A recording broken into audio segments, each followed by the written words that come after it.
கர்த்தருடைய நாமம் உயர்த்தப்படுவதாக.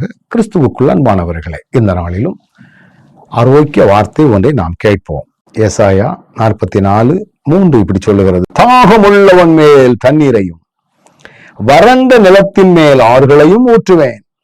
உன் சந்ததியின் மேல் என் ஆவியையும் உன் சந்தானத்தின் மேல் என் ஆசீர்வாதத்தையும் ஊற்றுவேன்.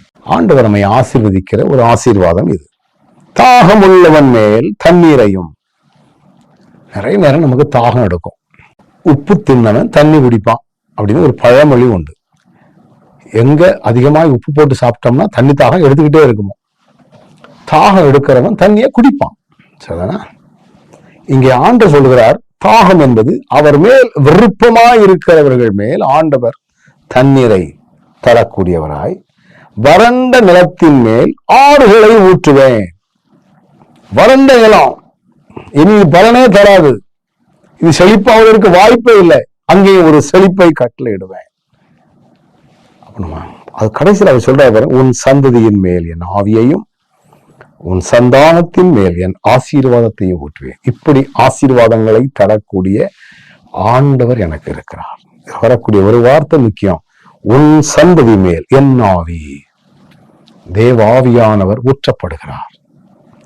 என்னுடைய சந்தானத்தின் மேலும் என்னுடைய சந்ததியின் மேலும் இந்த ஆவியானவரின் மூலமாய் நம்மை நேர்த்தியான முறைகளிலே நாம் வழிநடத்தப்பட, சரியான பாதைகளிலே நம்முடைய பிள்ளைகளும் நடக்க, ஆவியானவரால் நம்மை பாதுகாக்கிறவராய், வழிநடத்தக்கூடியவராய், அவருடைய ஆசீர்வாதத்தினால் நம்மை ஆசீர்வதிக்கிறவராகவும் இருக்கிறார். அப்ப நான் ஆண்டவர் மேல உள்ள தாகம், அவர் விரும்பக்கூடிய செயல்பாடு எனக்குள்ளே இருக்கும் என்றால், தேவனை பிரியப்படுத்துகின்ற ஒரு தாகம்,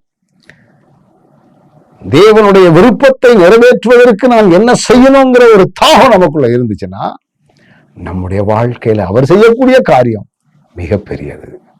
கண்களை மூடுவோமா? நல்ல ஆண்டவரே, தாகத்தை தீர்க்கக்கூடிய தண்ணீர் தரக்கூடியவரும், வறண்டு போய் கிடக்கிற நிலத்துல கூட செழிப்பை உண்டு பண்ணுவதுமாகிய ஆண்டவரில் எங்களுக்கு இருக்கிறீர் என்கிற தைரியத்தோடு உம்மை பற்றி கொள்ள எங்களுக்கு கிருபை தாரும். இயேசுவின் நாமத்தில் ஜெபிக்கிறோம் நல்ல பிதாவே, ஆமென்.